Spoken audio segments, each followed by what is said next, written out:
Hey guys, this is Venom coming at you with another build video today. And today we're going to be showing you the 1-bar easy tank. We're going to start first with some of the gear sets. Mace of the Dark Convergence. Infused. Absorb magic enchantment. Deals magica damage and restores magica. 2-piece max magica. 3-piece pen. 4-piece weapon and spell damage. 5-piece. Casting abilities leave an effect on the ground will create an area that applies a 60% snare and pulls enemies after a 1-second delay, stunning them for 1 second. After 4 seconds, the area deals magic damage to all enemies in a 10-meter area and more magic damage to enemies within 3 meters of the center, increasing by 50% for each target. This effect can occur once every 25 seconds and scales off the higher of your weapon and spell damage.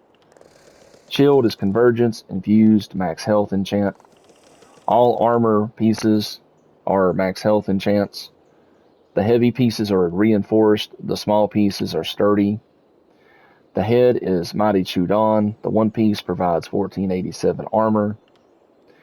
The other set that I like to run, and this is my base set, whether I'm doing 4-man content, trials, whatever, is Turning Tide. Turning Tide, 2-piece, max health, 3-piece, stamina, 4-piece, health, 5-piece. When you block, you gain flowing water for 10 seconds. Causing your next bash attack to deal magic damage up to 6 enemies in a 5 by 10 meter line and apply major vulnerability for 10 seconds, increasing their damage taken by 10%. This effect can occur once every 15 seconds and scales off your max health. Turning Tide for the shoulder, sturdy. The waist is your light Convergence, sturdy, max health. The gauntlets, Turning Tide, sturdy. Legs, Turning Tide, reinforced. Feet, sturdy, Turning Tide, max health. The necklace is your Convergence, protective trait, magica recovery. Oaken Soul, protective trait, magica recovery for your other ring. And then your last ring is Convergence, protective with mag recovery. Take a look at the skills. You've only got 1 bar. This is very, very simple and easy to play. First off, disclaimer, I would recommend a 2-bar tank, but this is just a fun build to play. Or if maybe you're new to tanking and you're wanting to just kind of learn the basics of it, and maybe 2 bars is a little too much to start out with, this is a great way to learn tanking. Or again, if you're just out trying to have some fun, you don't want to take it super serious, also a good build. Your skills, Dark Deal. I'm on a Swork tank, so this is one of the main reasons I enjoy playing on a Swork tank, is because you can basically endlessly sustain as a Swork tank. Dark Deal, you bargain with darkness to restore health and stamina instantly and additional stamina over 10 seconds.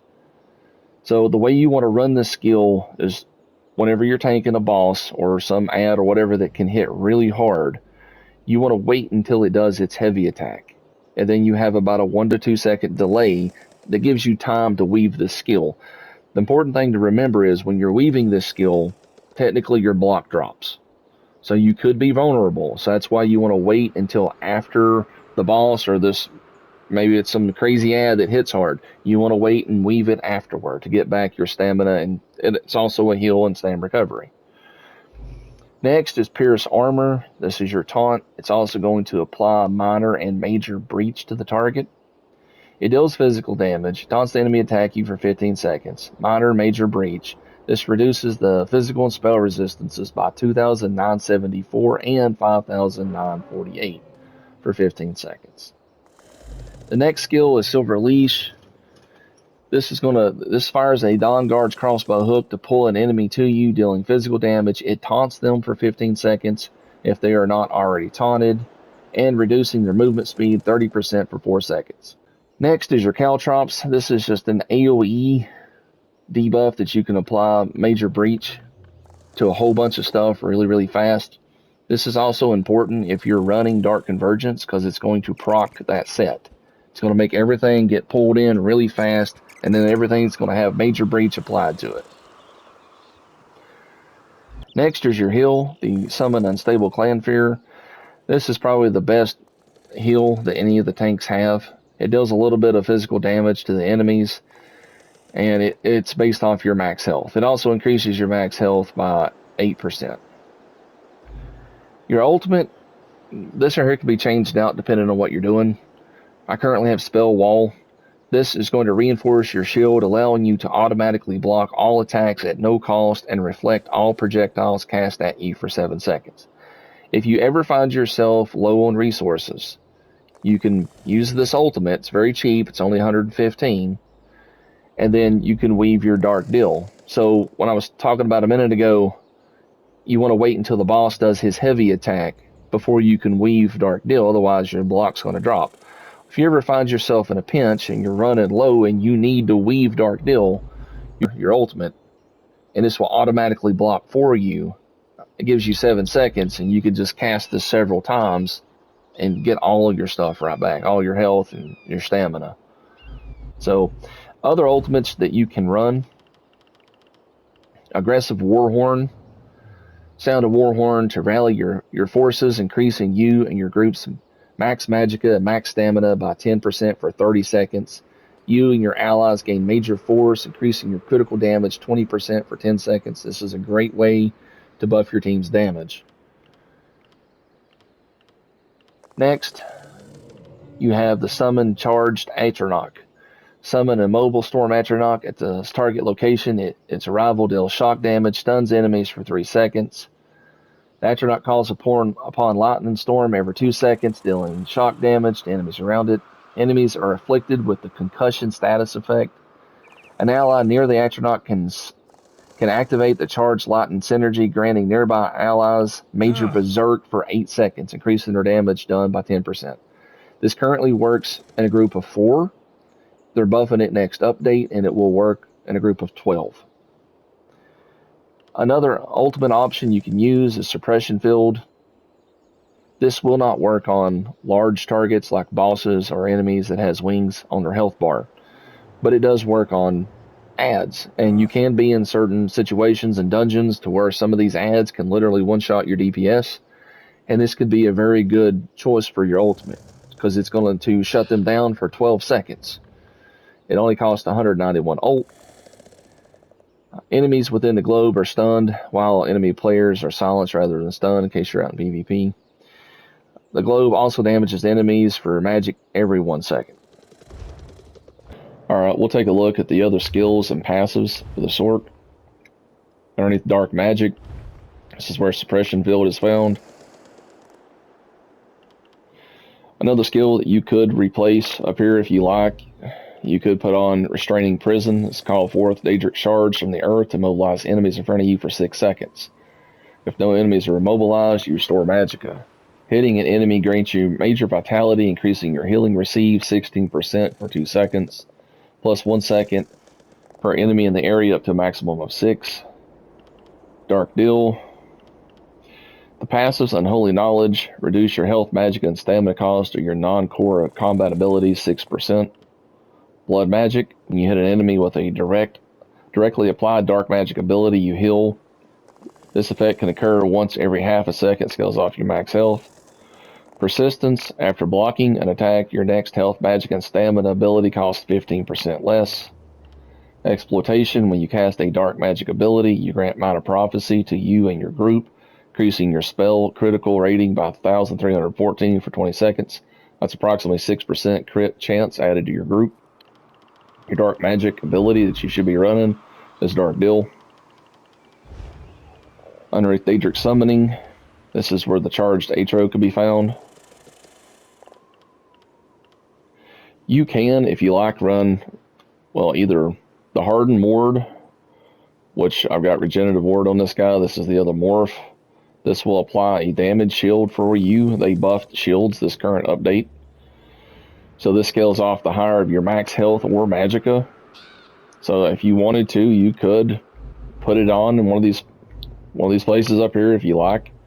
Maybe you don't want to pull stuff in for some reason, or maybe you don't want to run the Razor Chops and have on a different gear set. You could put on the Hardened Ward. Bound Aegis is another option. Protect yourself with the power of Oblivion, creating a suit of Daedric Mail. Increases your block mitigation by 40% for 5 seconds. And you gain minor protection for 20 seconds, reducing your damage taken 5%. While slotted, your max magicka is increased 8%, and you gain minor resolve, increasing your physical and spell resistance by 2,974. Underneath the passives, rebate. You restore 300 magicka or stamina when one of your non-ultimate Daedric summoning abilities end. The resource returned is dictated by the ability's cost. Power Stone. Reduce the cost of your ultimate abilities by 15%. Daedric Protection. Increase your health and stamina recovery by 20% while you have a Daedric summoning ability slotted. Expert Summoner. Increase your max health by 8% when you have a Daedric summoning ability active on yourself. Underneath Storm Calling, if you ever need some extra speed, you could always put on, I would recommend Hurricane, the other morph, which is a stamina version, which will give you the Major Expedition. It lasts longer for the other morph. Streak can be used for like a utility purpose. There are some instances that you might need the extra mobility. Maybe you want to go through, say, a ghost wall or a fire line. You can streak through those things. So if you're having trouble with those mechanics in certain dungeons, Fanglair, the Cauldron, etc., you can actually streak through those if you wanted to.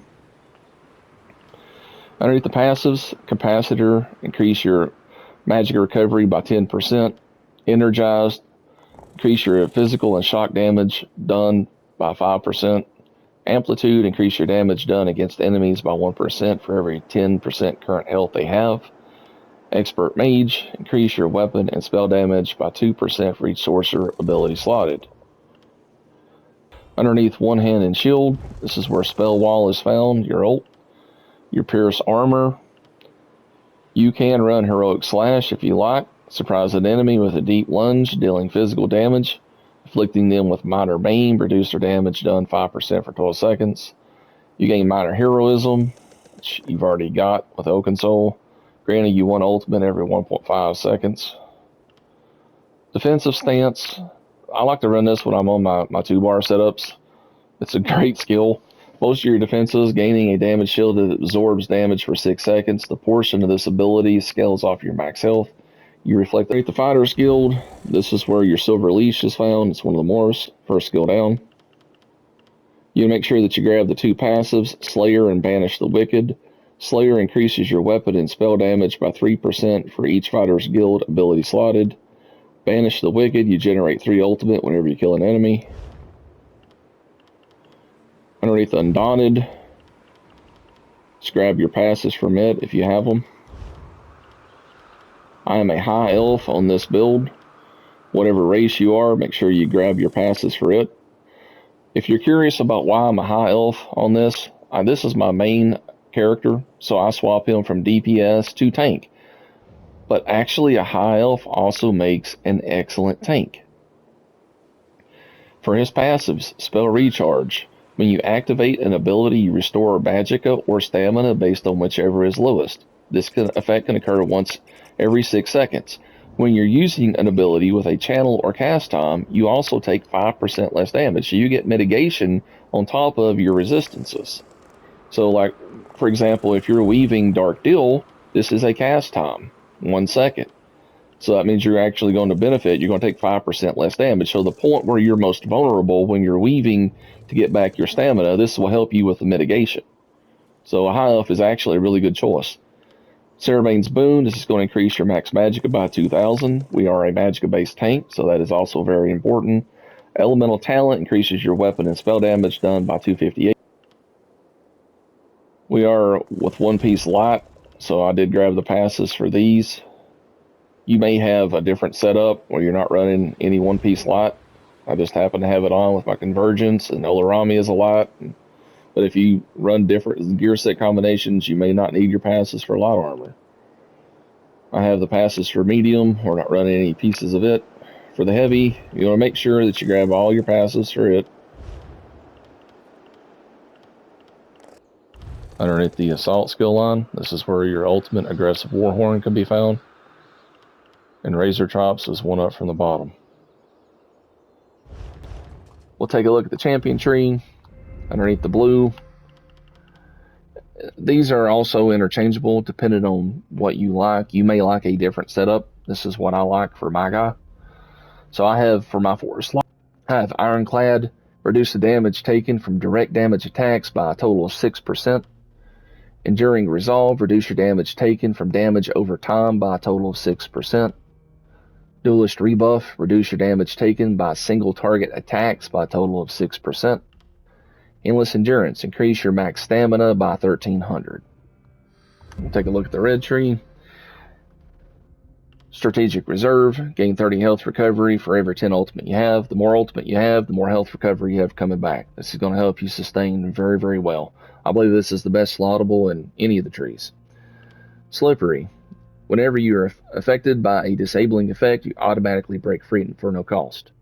After using this effect, you become winded and cannot trigger this effect or others like it for 21 seconds.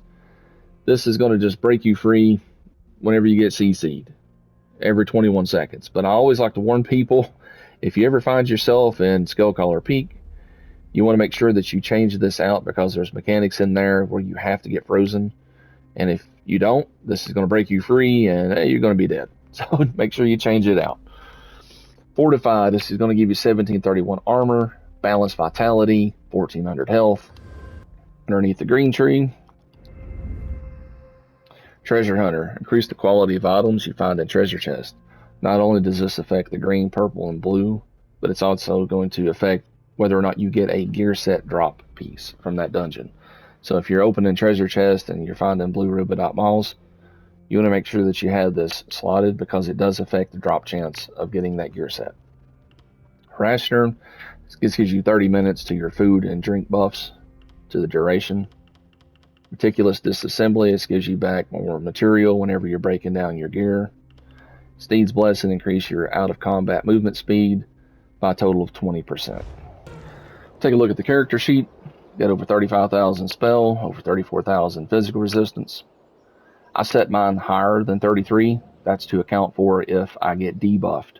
When you look like your health bar is fractured, your resistances can drop. So I want to make sure that that accounts for it. So I'm always at max resistances. I'm always at the cap. So you got over 21,000 max mag, 42,000 max health, 20,000 stam. Your stamina, keep in mind we're on a Swerk tank, so it's basically infinite. Mag recovery is over 1317. The health is higher than that. It's based on how much ultimate you have. I have 228 ult because we're using strategic reserve. So that value will go up the more ultimate that you have. For the attributes, I put 42 into Magicka, 22 into health. The food, all you need is blue food for a Sork tank. If you're running on a different class, running this build, you might want to run a different food buff. But for a Sork tank, really all you need is the blue food, max health, max stamina, because your resources are basically infinite, and this is going to give you a higher pool. It says it's 0/0. Apparently it's always glitched out. So all of these buffs down through here are coming from the Oaken Soul and other stuff that we have on. For the Mundus is the Lady. This is going to increase your physical and spell resistance. All right. We'll talk about some other gear set options that you can change out Convergence for, and you should, depending on the content that you're running. I would not recommend running Convergence in Trials, or if you're doing a really hard dungeon, a trifecta run, and you're wanting to buff your team's damage, you're definitely going to want to swap out Convergence. This is just for grouping adds, but we'll show you how it works. As you come up to a group of adds, just want to cast out your Razor Chops. It's going to pull everything in. Bash it. That's going to proc your Turning Tide, and everything just died. But yeah, so the set can deal some damage. I know that was a trash pack of ads, but if you ever notice, if you're running this in 4-man content and everything is pulled in, it does deal some damage because the more enemies it's pulled in, it increases, you know, for everything closer to the center. And everything's going to be grouped nice and tight, and everything's going to take all of that damage because it's so well grouped together. Alright, we're going to talk about some other gear sets that you can use to swap out Dark Convergence for. The best way that you can buff your team's DPS as a tank is Olorami. Protective trait, mag recovery, 2-piece, mag recovery, 3-piece, minor Aegis at all times, reducing your damage taken from dungeon, trial, and arena monsters 5%. 4-piece, mag recovery, 5-piece, casting abilities leave an effect on the ground in combat will create a circle of might for 5 seconds. You and your group members in the circle gain major courage for 20 seconds, increasing your weapon and spell damage by 430 for 20 seconds. This effect can occur once every 10 seconds. So whenever you're in combat and you throw out your AoE, which in this case would be Razor Drops, there will be a gold circle that will appear on the ground. Your team will have 5 seconds to get to it. They don't have to stay in the circle, they only have to touch it. And then it will last for 20 seconds, giving them major courage, increasing their weapon and spell damage by 430. Again, this is the best way a tank can buff his team. Sets that you can run that are also good: Powerful Assault, Sack Seal, Pearlescent Ward. Another set that I sometimes recommend to people if you're pugging or if you're in a group and you're trying to go through, maybe you're doing a progression hard mode, your team is struggling,